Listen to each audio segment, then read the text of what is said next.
Okay. Since October of 2017, Dr. Andy Lazur has been a water quality specialist in the well and septic office of the University of Maryland Extension. Dr. Lazur is based at the Central Maryland Research and Education Center in Ellicott City. Recently, he conducted research on the perceptions of flooding, septic systems, and climate change among on-site wastewater professionals. His expertise includes drinking water quality and a number of other things that my printer didn't print out. So with that, without due process, here you go, Dr. Lazur. Thank you. Yeah, thank you, David. All right. So anyhow, first off, University of Maryland Extension is funded by USDA. If you're adding amendments to your food garden, you kind of want to know, well, is it going to be picked up, okay, by the plants? And so two of the contaminants that is really, a global issue, and I get the most calls about, are microplastics and PFAS. Okay? And so what I'm going to do is walk through some of the amendments, some of the things that we see, or possibly see in amendments, but really kind of spend a lot of time on PFAS and microplastics, because they're everywhere, unfortunately, okay? And, and then I'll get into some of the other things about, pesticides, some of the issues there, both plastics and PFAS. Talk a little bit about biosolids, because that's been used, and there's been some issues associated with that. And some other things, how we can protect ourselves from contaminants in general, but specifically PFAS and microplastics, okay? I'm hoping to have time for questions. If you have a burning question while I'm speaking, please feel free to ask, okay? I want this to be a discussion. I want you to, take away as much as you can. You feel empowered that you understand these contaminants and some things that you can do to protect your garden, protect your health. So with that, there are certain amendments, whether it be compost, even potentially some soils that you might buy that have heavy metals. And so lead, arsenic, and cadmium, copper and zinc, these can be found. Not necessarily they are found in every product, but they can be found. And you have to think about any of these contaminants. Where's the source? Okay? If you're near an industrial plant and you're getting dust and stuff like that, that could contaminate the compost pile, potentially, or the water that they use, okay, or whatever. Even rainwater sometimes can have some contaminant in it, and may get into that compost, for example. Okay, so think about these contaminants are coming from different sources, but I would say that the only way you really know about an amendment and if it's got anything of concern in it is to see if it's been tested. Okay?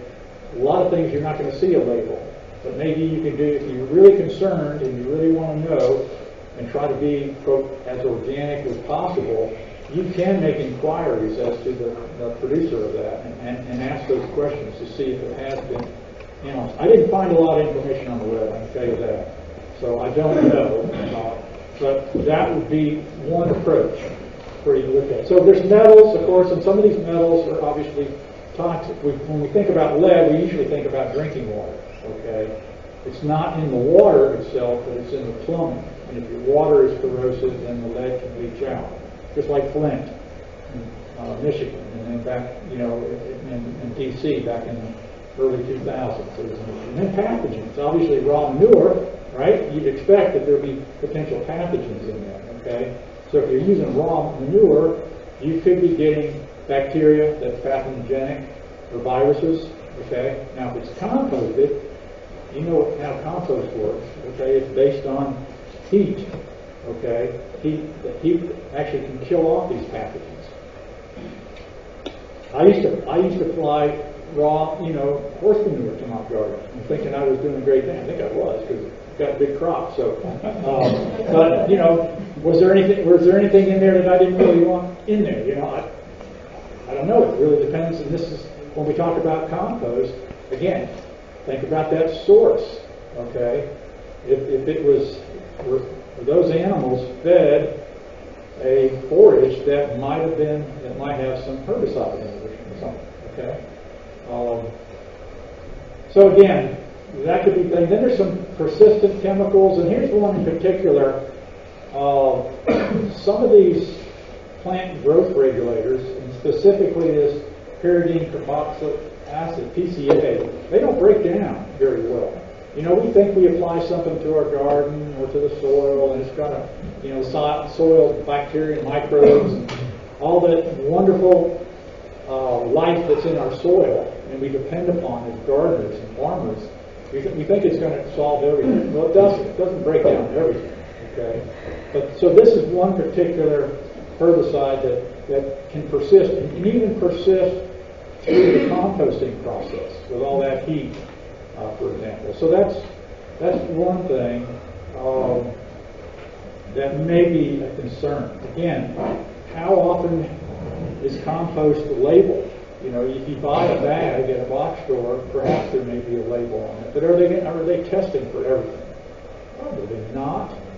You know, but it's probably a good idea. I'm a firm believer in the public asking questions about the products we buy. It sends a signal to the manufacturer that, hey, the public is concerned about A or B or C or whatever. So if you're concerned about a product that you're using, check it out with the company. Okay, it's always a good idea, because if they don't hear from you or us, you know, they're going to think that, hey, everything's peachy and we're going to keep on doing what we do, right? And then there's other things. Again, think about all the different types of activities, land uses, and industry, for example, right? You know, those smokestacks. Yeah, they put a lot of filters on this thing, and a lot better than it used to be, but it's still producing stuff, and then you get kind of the fallout, or the rain, whatever the case may be. And again, it may not be at concentrations that are really a concern, but unless you know, how can you make a decision, right, on that? So, and then some petroleum products. Again, think about this stormwater. Okay, stormwater. You know, anything that goes on in the land and on the roads, road salts, greases, petroleum products, you know, fertilizers, whatever the case may be, gets into our streams. Okay, and one of the things that I've learned in this job and really try to emphasize is that all our water is connected. Okay, so that stormwater goes into a stream, but in this part of the state, at least half of that stream flow is coming from groundwater, and so those two waters are connected. Okay, so whatever we do on the land is potentially contaminating our streams, our surface water, but also our groundwater. Okay, so it's just important, and I know that we all here try to be the best stewards we can of our environment. I think you know, that's one of our goals.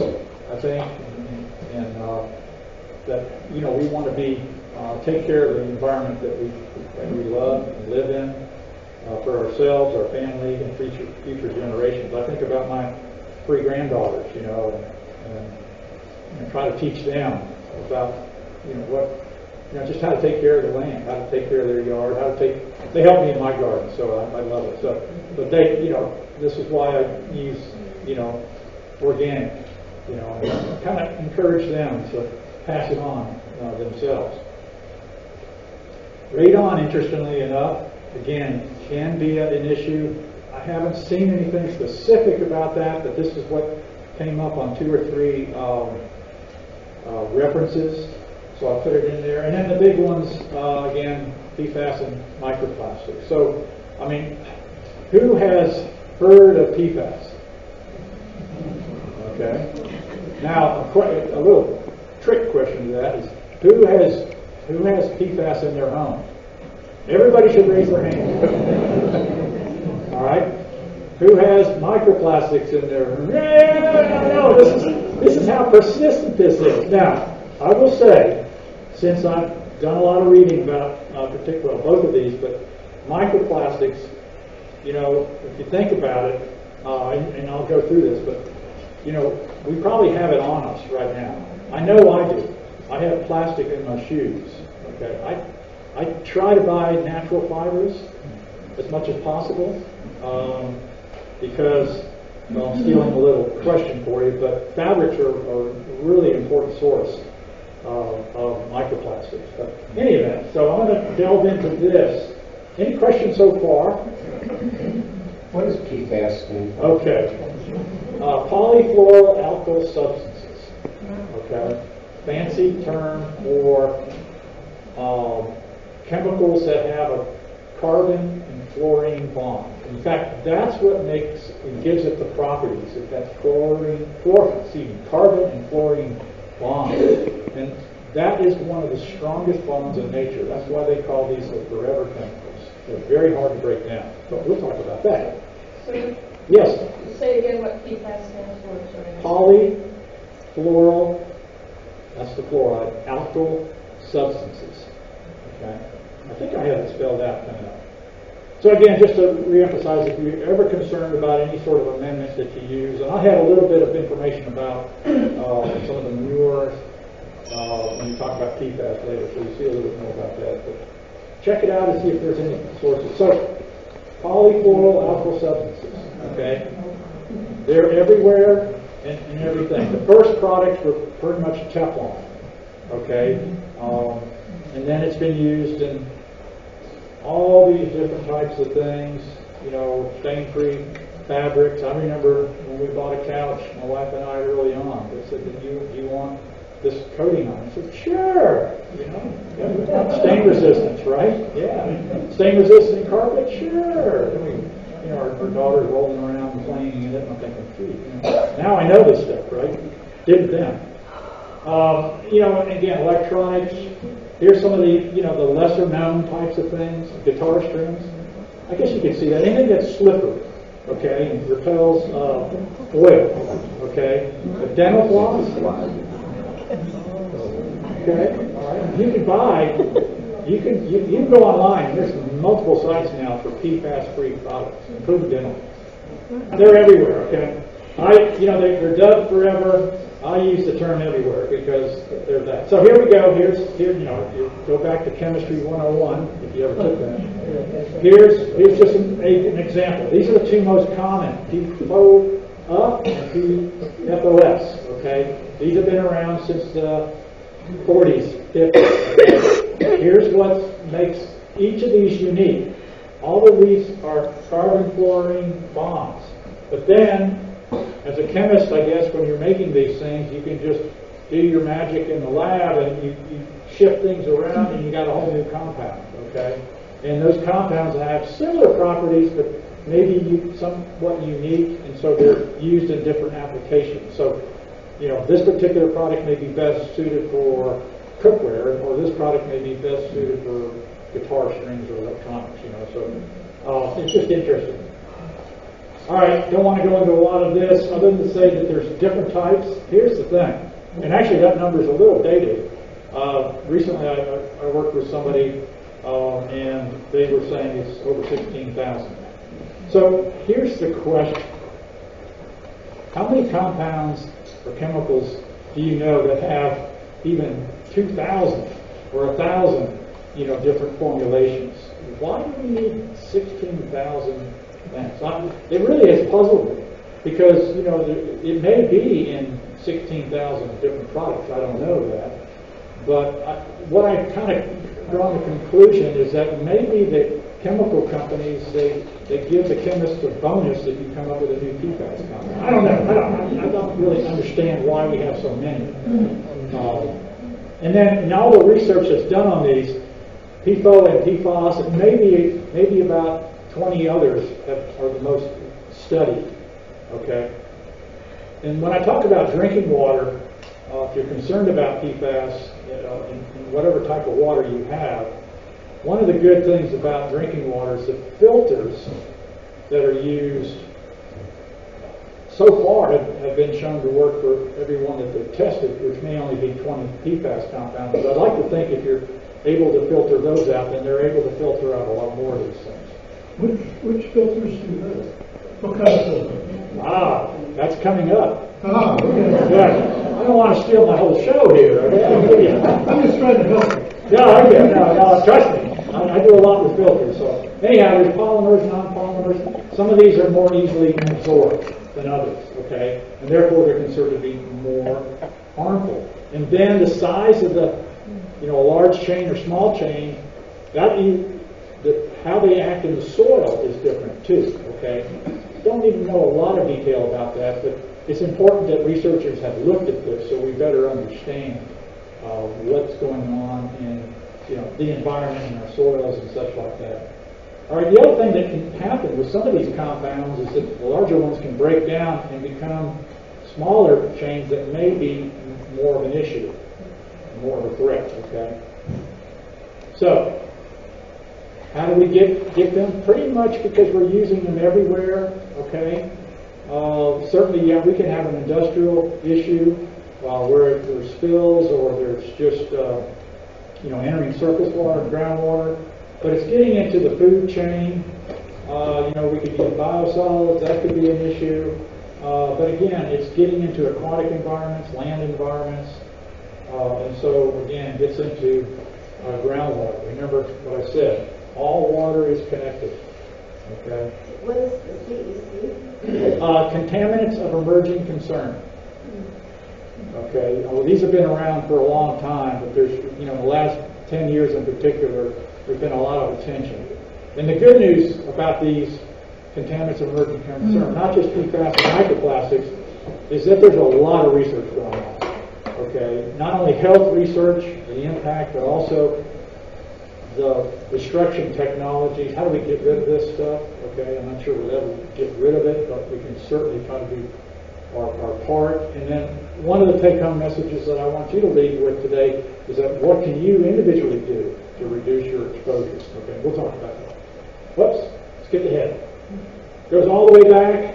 It wasn't until about 20 years on that studies showed that these compounds could cause health issues. Okay, and they were doing rat mice studies in the lab and such like that. And then there's been even they phased out, and I don't know if this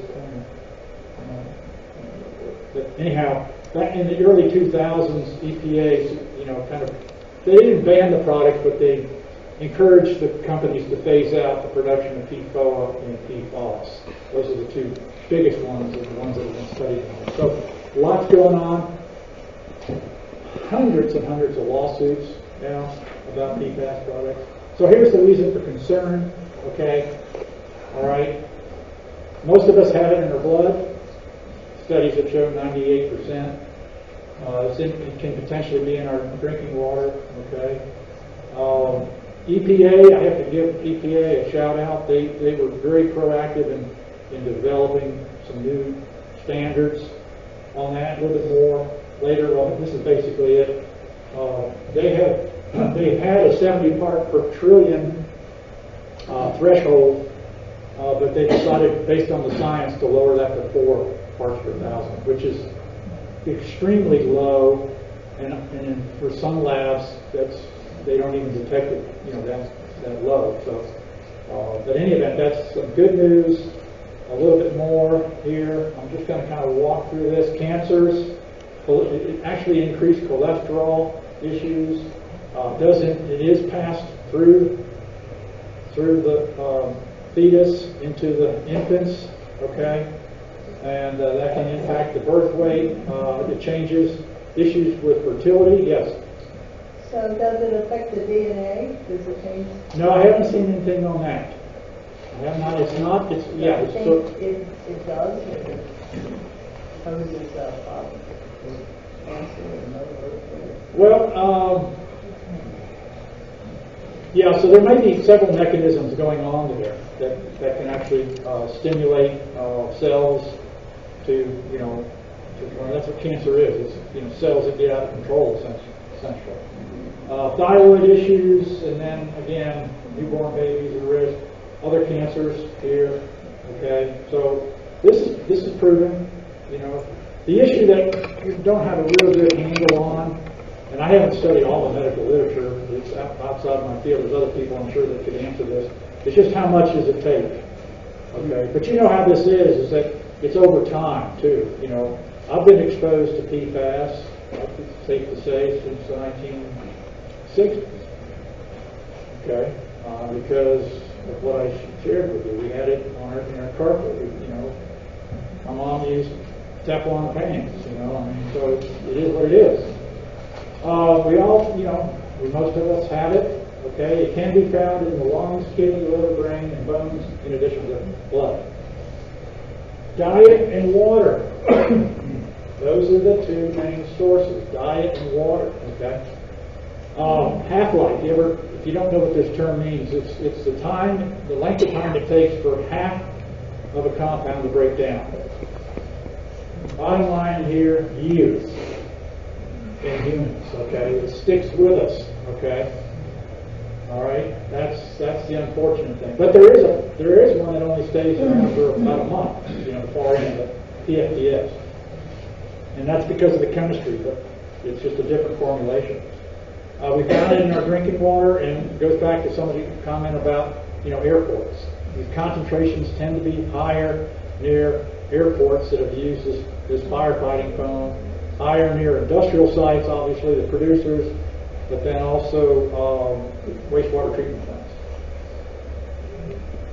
All right, this is what I shared with you earlier. EPA is taking the lead, and hopefully this will pass. There's been a lot of resistance on the part of water utilities because of the cost associated with it. I mean, they're going to have to filter this water, okay, in order to extract the PFAS.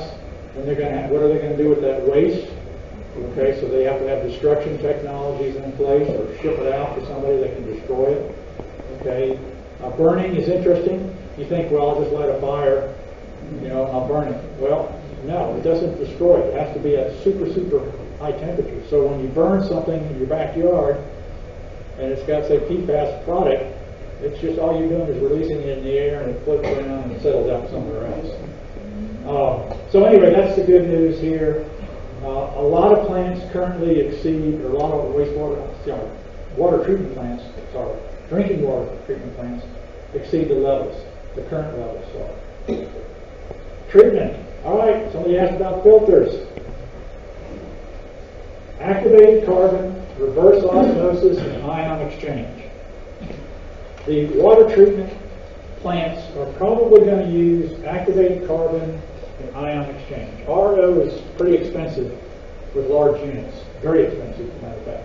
But from a homeowner perspective, a reverse osmosis may be your best bet. You know, you put it under the kitchen sink, you know, it's a couple $100. As long as with any of these filters, you got to maintain, change out. Okay.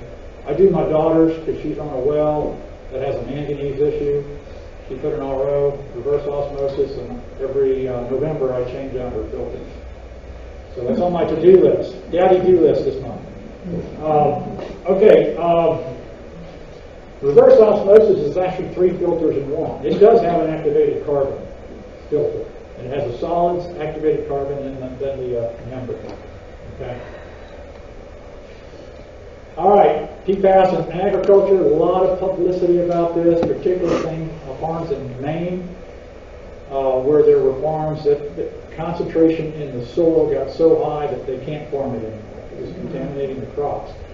The issue with that, in a lot of cases, was that was not municipal sewage biosolids. That was industrial biosolids from paper mills, etc. So, again, but you know, farmers have been using municipal biosolids for a while, and over time, the concentrations can build up.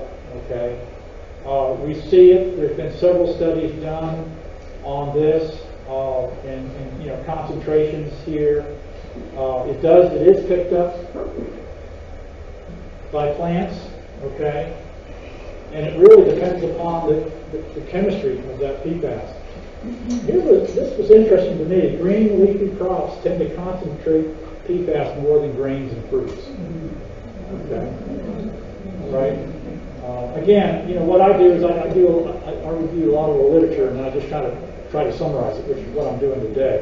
And so these are some of the bullet points that I got out. Again, these numbers, you wonder, okay, well, is that an issue, or is it, you know, is it going to impact my health or my family's health? You know, most of what I've seen is they haven't,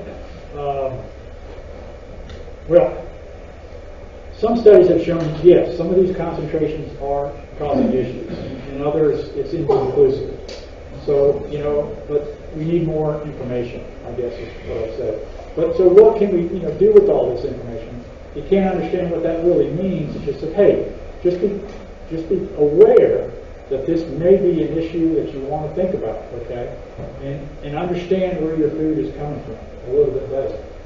The problem is that, you know, you don't have a PFAS label on milk or whatever the case may be. But likely if you're buying organic, you know, can you make that assumption that that may have lower PFAS?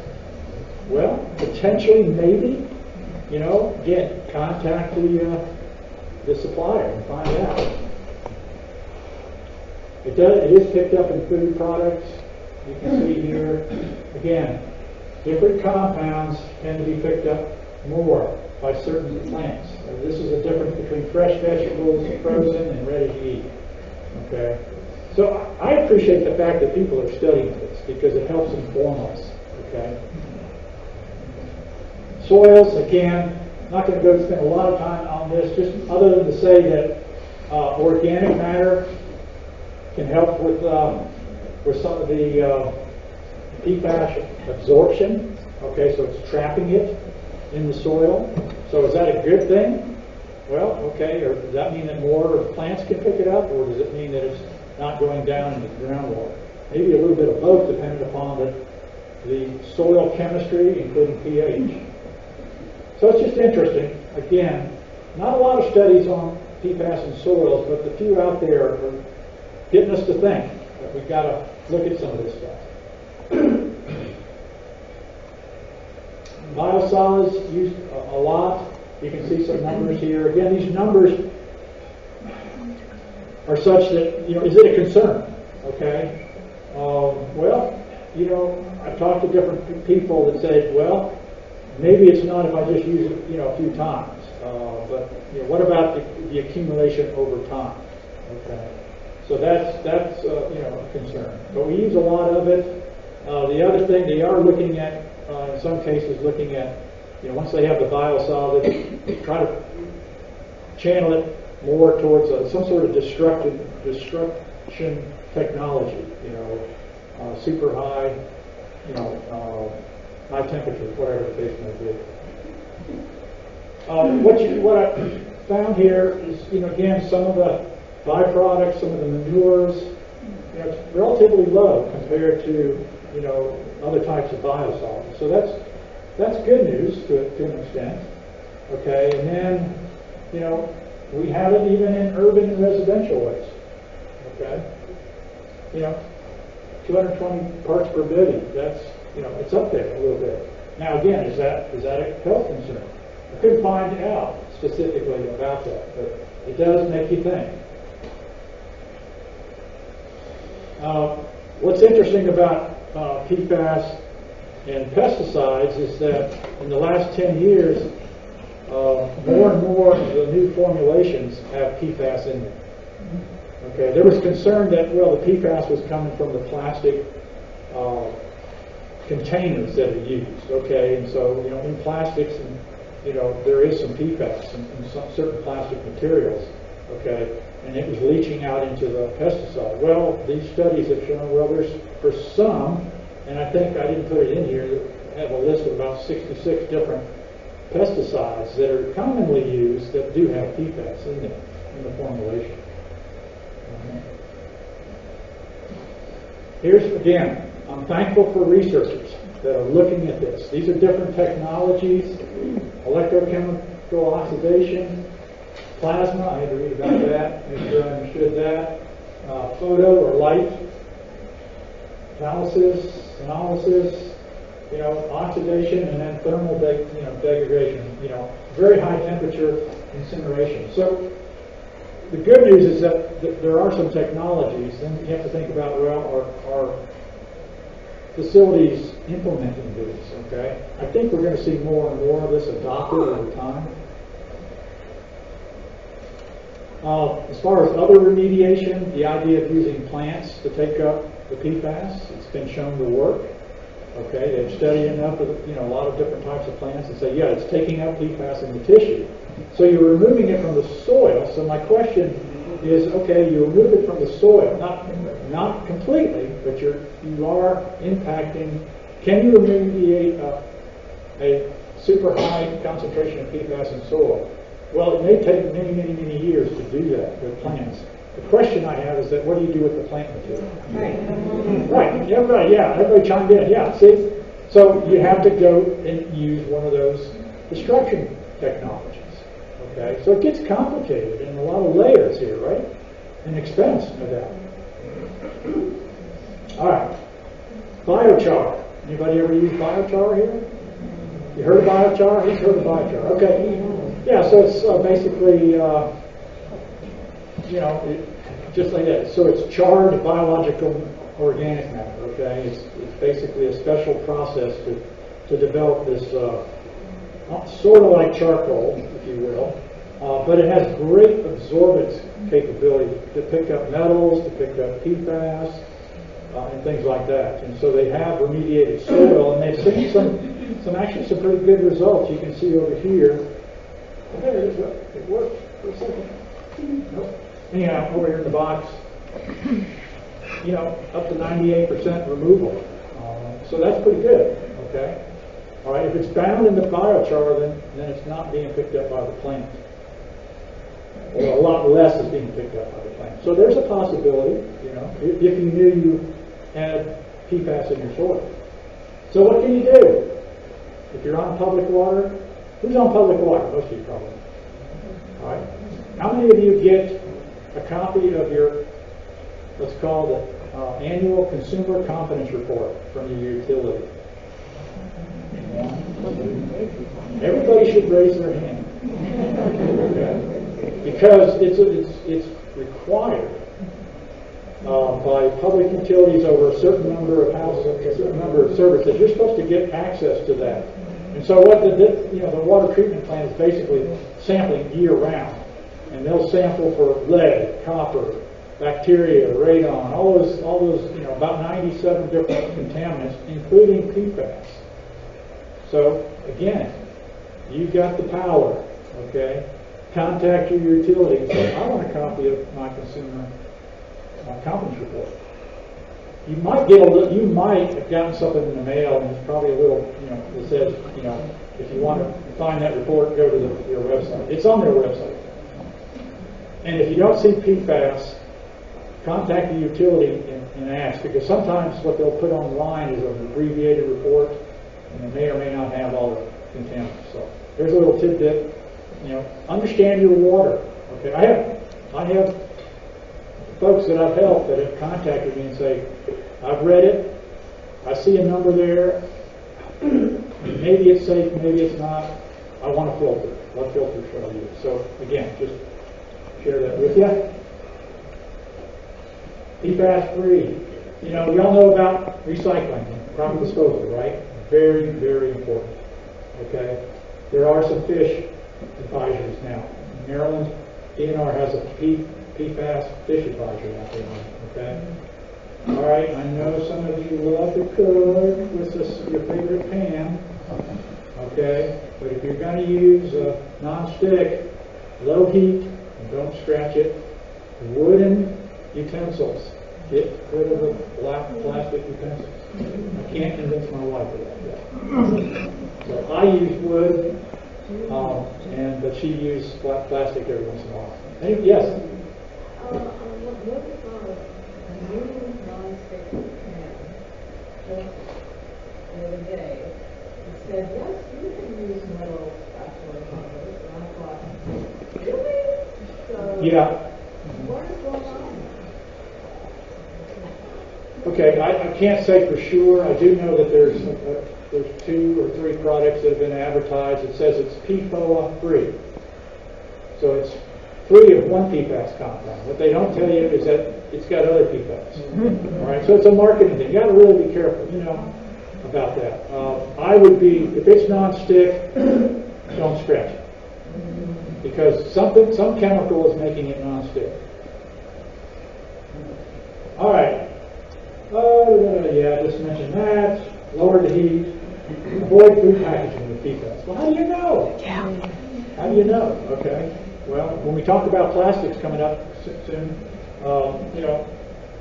try to do that. And again, if you're concerned, you have a choice of different types of filters. If you want more information about that, just email me. Okay. Can I ask a question? There's a picture of an RO filter. Yeah. So if you have an RO filter for your drinking water, what about showering and washing clothes? Yeah, so- and all the other uses Yeah. of water? Okay, so, again, the number 1 and 2 sources of PFAS in the human body is drinking water and foods. Okay, so, you're not, yes, if you have PFAS, and the concentrations, coming out of your shower, okay, your PFAS absorption through skin is very, very low. Okay, so I don't, drinking water is a major source. That's what you need to think about primarily. There's a picture of an RO filter. Basically 3 filters in one. All right, so there's a lot of information there, I know. Steve, what are we doing for time? Oh, you're good. Okay, good. Because I was gonna have to shortchange microplastics, and I can't do that. All right. Sorry that's in blue. It may not show up real well, but feel free to reach out to me. It's just my last name, lazur@umd.edu. Happy to help with anything. Got a lot of YouTube videos if you want to learn a little bit more about this topic, but drinking water, filters, all that good stuff. Take advantage of that. Plastics. Okay. All right. This is another. PFAS and microplastics are the most, I will say, the most persistent contaminant ever globally. Okay. We've heard of DDT, PCBs, the alphabet soup of different contaminants. Okay. These are super prevalent. They're everywhere, ubiquitous, but they're persistent. Okay. We heard about plastic impacting wildlife, and this is a classic example. You've heard about maybe the plastic island in the Pacific. That's what size state is it now? It's not as big as Texas, but it is big. It's as big as Texas. Okay. Floating out there, and there's an NGO, a non-government, foundation that actually has ships that try to net it and harvest it, and then they recycle it and stuff. So it's everywhere. Yeah, would you eat that fish that he's fishing for? I would. But anyway, that's. But I've traveled overseas, and I have seen just terrible looking types of waters similar to that. Okay. All right. Plastics are everywhere, right? There's a bunch on this podium. Well, this is nice and wood, but there's we've got plastics here and there.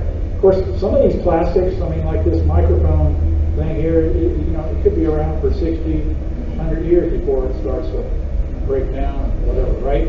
But it's the plastics that we use on plastic wrap, on bottles and clothing, all these things that, that's, more of a quicker release type of situation. I had a discussion the other day with somebody, and I thought it was kind of interesting. So, all these products that we've ever produced, where do they come from? Didn't they originate from something natural? Okay. Well, in a way, yeah, that's sort of true. But not everything that's natural is good for you, right? I had a doctor years ago tell me something about, well, just because it's organic or natural doesn't mean it can't hurt you. Look at the mushroom amanita. It'll kill you, So, but it was interesting. I said, yeah, we take these things in the lab and then you create a chemical. Well, okay, that's true, but you're still starting off with natural ingredients, the formulation of carbon. I thought it was an interesting topic. I think they were trying to lessen the severity of the issues with these things, but it was an interesting discussion, to say the least. But again, lots of different things. All right. land-based, ocean-based, you know, fishing gear. I love to fish. I mean, I've been guilty of that.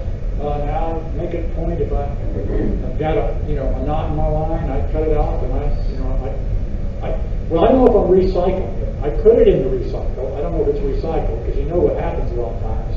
Some municipalities just dump it off. But at least it's confined. Hopefully it's in a lines type of landfill, so it's concentrating it. So anyhow, so many things that we do cause issues. Now here's a very busy slide, but just to show that plastics are used in so many different things, and there's lots of different types. You've heard of PVC, right? Or water pipes.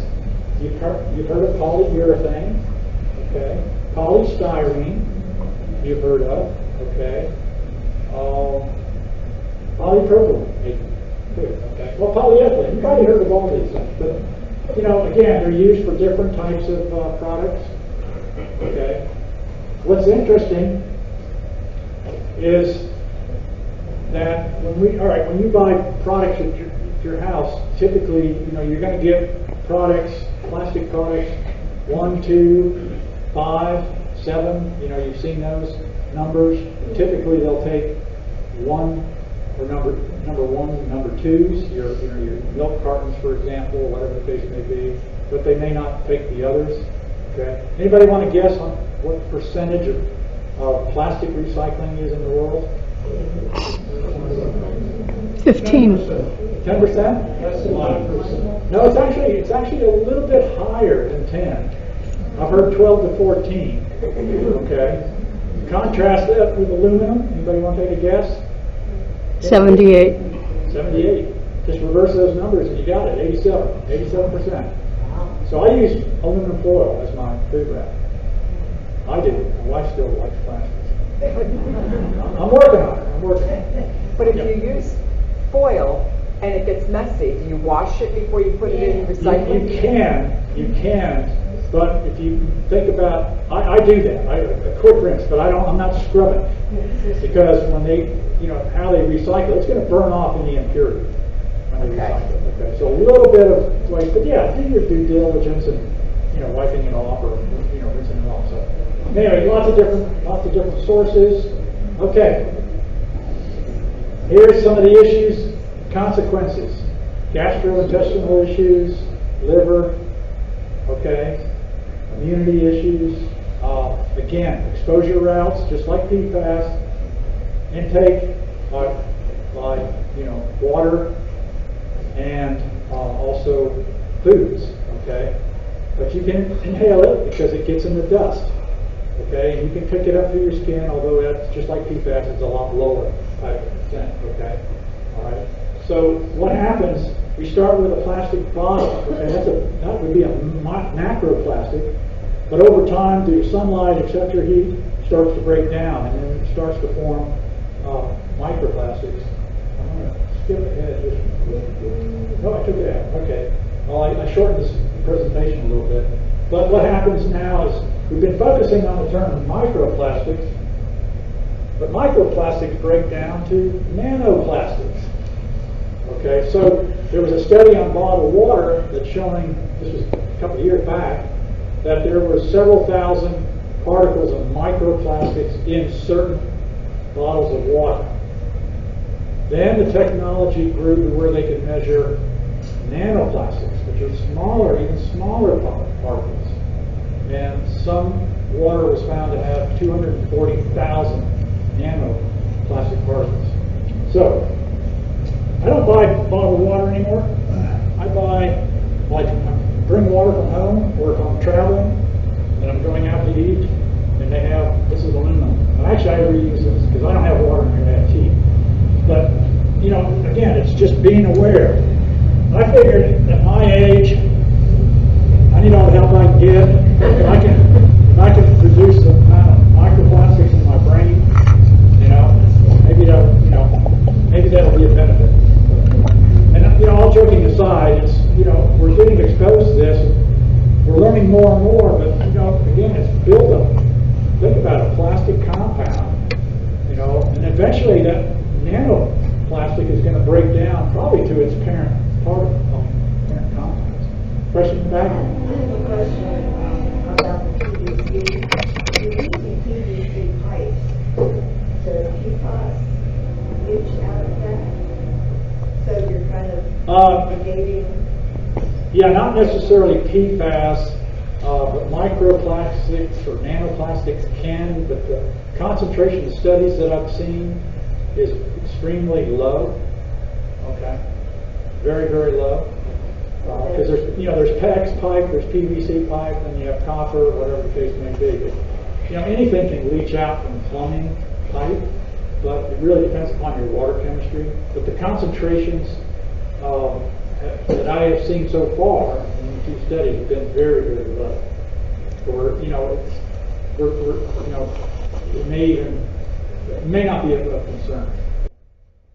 My kids could taste the difference when they'd get a drink of water at the end of the day in the second floor. They said it doesn't taste the same as the kitchen, and I said, well, just let it run for a minute, because I believe it was that accumulation. If you're drinking water from a faucet that's not used, let it run. Yeah, you said, well, I'm paying for it. Well, okay, but you are. It's just lead, for example. If you had copper pipe or copper fittings, or even some of the older plumbing fixtures had lead in the solder and such. And if you have water that's low in pH, low in alkalinity, and then also kind of on the corrosive side, that's how you get lead. That's how you get copper coming out of the copper pipe. So yeah, the concentrations seem to, so far what I've read, are low. But we've found it in all sorts of places within our body. There was a recent study that suggested that there's a capful, like a plastic water bottle capful had been full of nanoplastics in brain tissue that they sent. So I guess it builds up. I'm going to joke a little bit here. So you've heard the expression, "Oh, sorry, I'm having a senior moment." Well, maybe I'm having a microplastic moment. I don't know. Because you wonder. You get this in your system, and it makes you wonder. That's why I'm trying not to alarm people. I try to educate people, educate myself, so I can make better decisions. I hope that's how you perceive this information. You become aware. Maybe you're concerned about your family. Maybe you have your drinking water, whatever the case may be. Just think about that. How can you be better stewards? How can you reduce your exposure to these compounds? Have that list, and these slides are available. If I can send them to Steve, and you can get a copy of. But yes. So would that be considered more of a cause for dementia? I have not seen any research on that. I've not seen any research on that. But it does make you wonder about some of the autism rates and ADHD, what's going on there. And there's been speculation on that associated with environmental contact of different compounds. But I haven't seen the kind of like the smoking gun thing that says, microplastics are causing dementia. Think about it. We're exposed to so many different things, and oftentimes it's a combination of things, that may cause issues. But I haven't seen that. It's not to say that research hasn't been done. I just have not seen it. Okay, and that's the good news, is that there's a lot of medical research going on here. Okay, I got a quiz for you. All right. What's the number one and number two source of plastics to our water? Plastic bottle. Plastic bottles. Okay. Anybody else? Plastic bags. Plastic bags. Okay. Anybody else? Laundry. Laundry, clothing. Okay. All right. Okay. So you get the prize. All right. Here's a plastic water bottle. No. Fabrics. Okay. Clothing, carpets, draperies. Okay. All these polyester, whatever's. That's the source. And laundry is that, but also these fabrics. You walk on carpet and you're wearing it.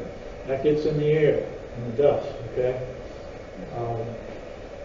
So, number two, Number 2. This one I love because it's quite a surprise. So I hope somebody gets it. All right, I'm gonna have to give you a hint. You want a hint? Air. What's that? Air. Air. Well, microplastics, nanoplastics are in our air, but it comes from a source. So whatever's in the air is coming from a source. Okay, it could be dust fabric, a fabric dust rather. All right, you ready? Tires. Wow. Think about it, right? Think about it. How many billions of tires are rolling every day? All right, it's not natural rubber. It was back in the early days. World War II. They were recycling tires, for the war effort and everything. And a lot of that was rubber, but they started using plastics too. Okay, so that really surprised me. And I drive a lot, so I know I'm not doing my part. But anyhow, so that's interesting. So treatment, what can we do? Same 3 filters as PFAS. That makes it easy, doesn't it? So these have been around forever. But I will say, if you're buying a filter, any type of filter, be sure that it's third-party certified. Because just like that non-stick cookware, you can put anything on a label. Okay, what you want is a third party that has verified it. Okay, that if it says it removes 99% of PFAS and it's verified, then you have confidence. Okay. The other thing about filters, just like your car filter, right, and your air filter, okay, you got to change it, right? So don't forget, because what can happen is if you don't change your water filters, concentration of a contaminant can build up so much, and then you just get this slug of high concentrated contaminant going into your glass. Okay, so change your filters. It's not hard to do. How does the filter get recycled? Oh man! All right, one step at a time. That's all I can say. That is my question. The EPA and the others. What are we going to do with these filters? Okay. All right, that is a problem. And again, what's typically done is if they're disposed of, it goes to a landfill. Most landfills, if they're relatively newer, will be plastic lined, so they're there for forever, right? Except in Montgomery County, we have the Dickerson plant that burns everything. Okay. Next question. Okay, all right. I'm going to wrap up. How can we reduce plastics? Well, we don't buy it. We reuse it. Recycling computers. Way to go. That's recycling plastics. Okay? And PFAS. You recycle. Okay? All right. Reuse. Give it away. I mean, my granddaughters use toys that we kept from our, but we buy neighborhood toys too.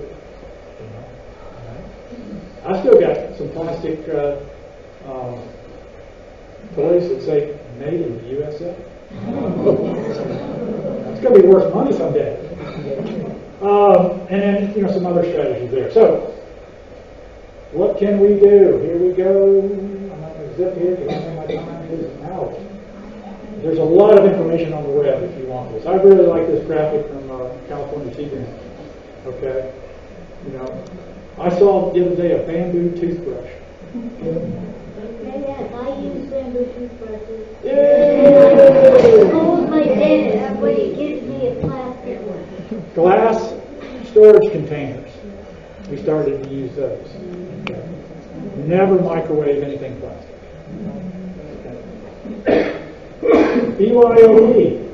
Bring your own bag or your own drinking. A lot of people now are using their own water bottles. That's great. Okay. I use aluminum foil, I mentioned. Hey, get involved. I mean, you're all involved. You're all good citizens. There are things that they have, different agencies or organizations have, recycling day, things like that. Remember, washing machine. You can buy a lint filter. Now, it doesn't go on your machine. It goes on the hose, the discharge hose, in the back. And it does help. However, Just like any filter, if you don't clean it, what's going to happen? That water's going to spray out all over your water, right? So, caution you about that, but people are starting to think about these things. Okay? Utensils, all right? So those are some things you can do, and lots of information out there. And I'll stop. It's 11:20 rather. So questions? Do we have time for questions? Oh, yeah, you got about 10 minutes. Okay. I've seen filters that are supposed to do more filtering of plastics from the washing, the clothes washing.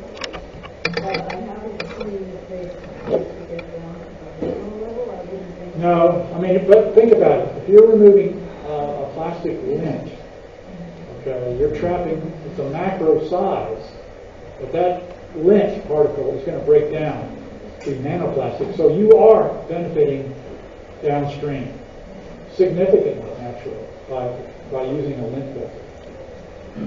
Problem I have in my house is that I would need to be 30 years younger at least to be able to get in the back and get down to where my thing is. It's just the way the house was designed.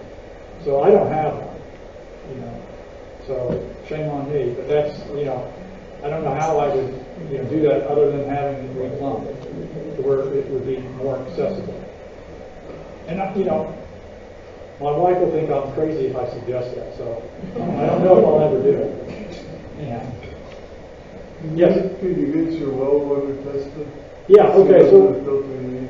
Yeah. So great question, and I appreciated the way you framed it, because people ask me, what type of filter do I need for my water? And I always say, well, you have to test it first, right? Because why buy something you don't need? Okay. All right. So yes, you can get well water tested in Maryland. And I have all this information on my webpage and YouTube channel, but we recommend using a certified private lab, and there's plenty around the state. And typically on well water, it's recommended to test for 3 contaminants annually: coliform bacteria, E. coli, and nitrate. All 3 of those are indicators of some contact with animal waste, whether it be insects, pets, wildlife, or human waste. Okay, that runs $60 to $75, depending upon the lab. Do that once a year. If you haven't tested your well in a long time, then there's probably a suite of about 12 to 14 others: lead, copper, alkalinity, hardness, pH, fluoride, sulfate, total suspended solids. I have that list. I have that list of labs. If you want to shoot me an email, None of those things are required. Yeah, that's just a standard. Getting your well water tested for PFAS will cost you lots of money. Okay, it'll cost at least probably $350, maybe even $600. Just depends on the lab. Oh, wow. So the thing I would do if I was on a well is find out more about that well. Okay, what is the aquifer? All right. Now here in this part of the state, most of our aquifers are what's called fractured rock, which means the water is stored in rock over time, geologic time, and heat. You know, hot, cold, it cracks, and the water is actually stored in cracks. On the eastern shore and parts of southern Maryland, it's coastal plain geology, and there's multiple aquifers that are confined. The fractured rock, your well and your neighbor's well could be different water quality. It all depends upon which fractures you're tapped into. Some of those fractures can reach the surface water, so they're at more risk of being, subject to surface contamination, fertilizers, whatever's used on the land, road salts. We've had big issues with road salts in wells. So, yeah, lots of information. Well, yeah, it's a longer answer maybe than you want. Yes. Yeah. So let me just say, I live in Barnesville, and we are on well water, and we did have all our water, not all our water tested. We had about 12 families in the area tested, and some of them were for PFAS, and many came out pretty low. but a couple of houses came up very hot, and we're on fractured rock aquifer. So it makes you wonder, where's the source? Right. Okay. And as you said, test. Yes. Because a couple of those people are getting the reverse osmosis filter, but others don't need it. The other thing I should say is that to test for PFAS, you need a very special testing facility. And there's one in Pennsylvania that we were using because it's such a tiny particle. Most testing facilities don't have the capacity. Here's what I suggest. Two things. If you think that you're near a source of PFAS, an airport, industrial source, wastewater treatment downstream, contact your county. Well, I think in Montgomery County it may not be the local environmental health office. It's a public work, Department of Protection. Whoever does the well permit, okay, and I apologize, I should know, I can't remember which agency it is in this county. Okay, yeah, thank you. And ask, because the state lab has one of the most sophisticated PFAS instruments in the country. It's one of 4, and it can get down. The question is, can you tap into it? I was going to do a research project with them, and the cost would have been lower because we were looking at volumes. It doesn't hurt to ask. You say, we're concerned that we may be, and see if they would work something out with the state lab. I don't know if they will, but hey, if you don't ask, you don't get, right? So. Is it important to test for radon in well water? Yeah, so there's naturally occurring deposits of radium and radon and also arsenic in Maryland. And so, off the top of my head, I'm not sure. I can't speak for the whole county, but there are areas that are not. I know radium and radon. Anne Arundel County, for example, the arsenic is in Eastern Shore and it runs down into southern Maryland, and then there's another deposit over in Allegheny County, for example. So again, that information, whoever does the well permit, they should have that information, because one of the recommendations that we have for water testing, getting back to this gentleman's question, was in addition to the ones I mentioned, also test for naturally occurring deposits, contaminants like arsenic, radon, Saw a hand there? Yes. So a lot of clothing and like sleeves and shoes and other things are made from recycled plastic bottles. So is that especially dangerous to be wearing this on your Well, no, there's far greater risk of drinking the water out of that plastic bottle than there is, wearing something that's recycled. Okay, I mean, again, you could take this to extreme, I suppose, and I believe, well, anyway, as a show and tell, I think my sweater's got a little bit of plastic in it, but I try to, the only thing that I'm aware of is my shoes are plastic, and they're wearing out, so every time I'm on the road doing my, 2-mile walk, I'm releasing plastic. So, all we can do is our best, get educated, try to reduce our contribution, okay, but also reduce our exposure. And that's what this talk is really about. I'm going to go to you now. A quick question. Does cooking remove the PFAS from the repeat of fuel? No. No, it's not near enough. You have to be in the thousands of degrees, to get rid of it, destroy it. Here and then there. Yes.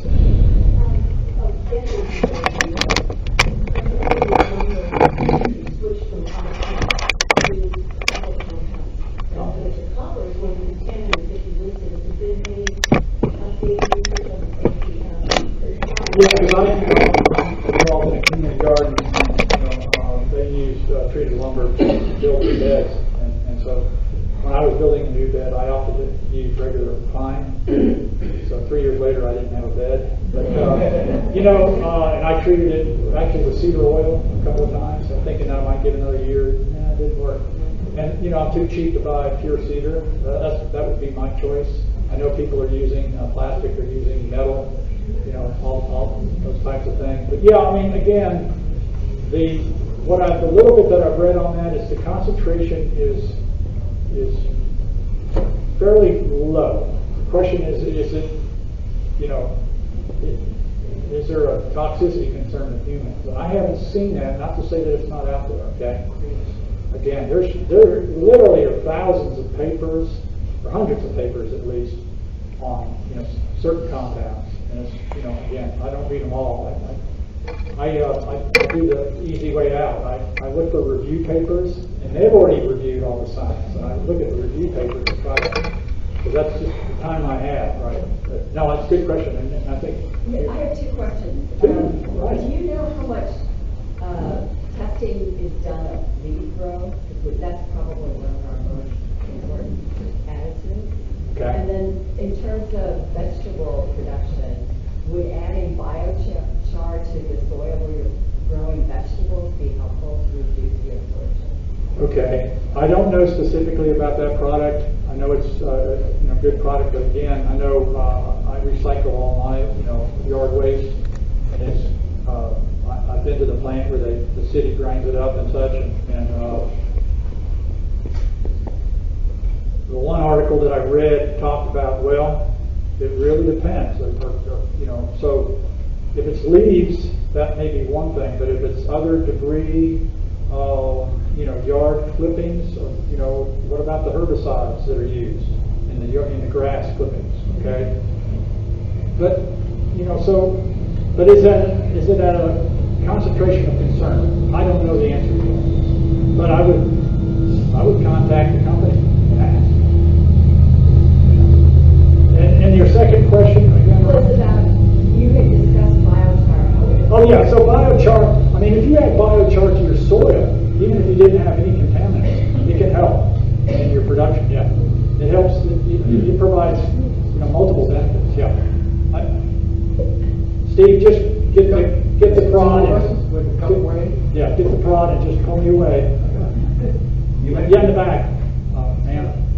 Related to the plastic, the vegetables that they put in the plastic bags that you can microwave.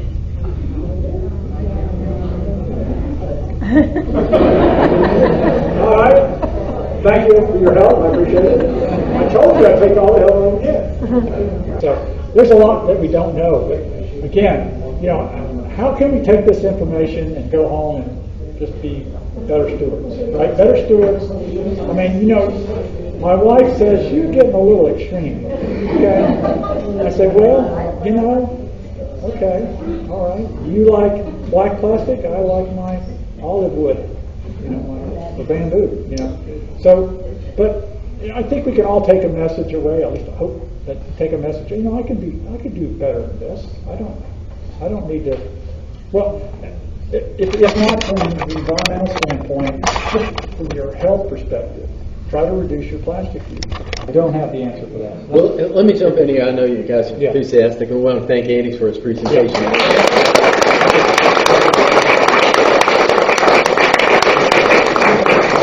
I will say y'all get the prize for asking good questions, okay? And I learned from those, and I really appreciate it, because I just learned something that I've got some homework I've got to do, right? So for the next group, I'll be able to say, yay or nay to silica, okay? So no, I'm serious about that, because we all learn, you know, from each other. But, so hopefully you'll take home some of this and employ it, or, you know, if, you know, pass it on to your families, right? Thank you.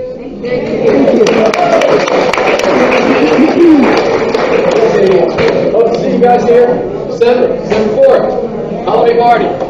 Try to encourage other big folks to come.